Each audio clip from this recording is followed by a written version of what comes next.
Thank you, Madam Deputy Speaker. And can I thank the Foreign Secretary for advance sight of his statement and join him in sending condolences to Mr Khashoggi's family and his fiancée Hatis, a lady who waited in anguish outside the consulate for 11 hours while the Saudi butchers went about their barbaric work. She wrote this weekend, "They took your bodily presence from my world, but your beautiful laugh will remain in my soul forever." But the worst aspect of this disgraceful murder is that none of us have been remotely surprised about it. For the past 3 years, this party has warned that the actions of Mohammed bin Salman, first the architect of the Saudi policy on Yemen, and then, since his elevation as Crown Prince, doubling the rate of executions in his first 8 months, kidnapping and beating up the Prime Minister of Lebanon and forcing him to resign, jailing women activists and threatening to behead them, all of these have shown a man with no respect for the rule of law, no respect for international boundaries, and no tolerance for dissent, all of which spelt the end for Jamal Khashoggi. And of course, Madam Deputy Speaker, we have seen the Crown Prince's true face most vividly in his continuing campaign in Yemen, a strategy of blockade and bombardment which has killed thousands of civilians in airstrikes and put millions of children on the brink of starvation.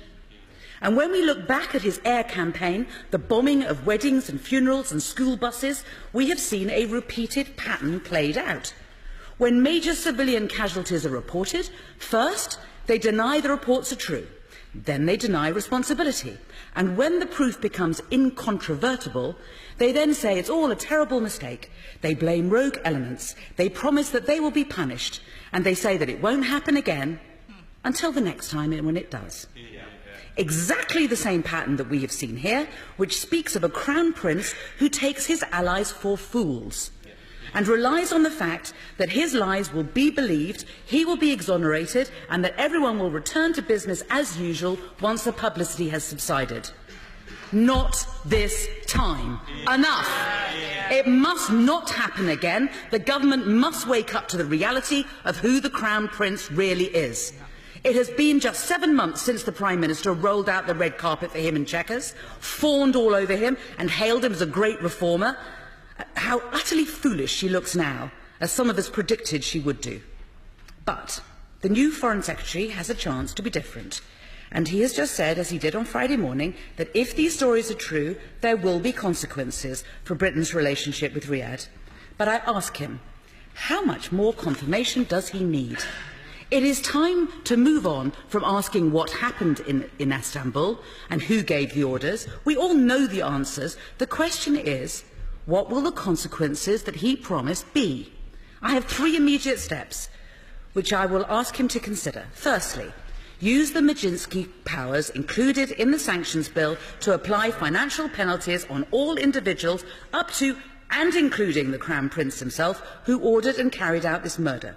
Second, will he accept that UK arms sales for the use in Yemen must be suspended pending a comprehensive UN-led investigation into all alleged war crimes? And third, more than 2 years on since the UK presented its draft resolution to the UN demanding a ceasefire in Yemen, will the Foreign Secretary finally ignore the informal Saudi veto hanging over that resolution and at last submit it to the Security Council? 3 ways to show Saudi Arabia that there are consequences for their actions, 3 ways to end their impunity and persuade them to change their ways, and 3 ways to show this Crown Prince that we will no longer be played for fools. We have had enough. Yeah.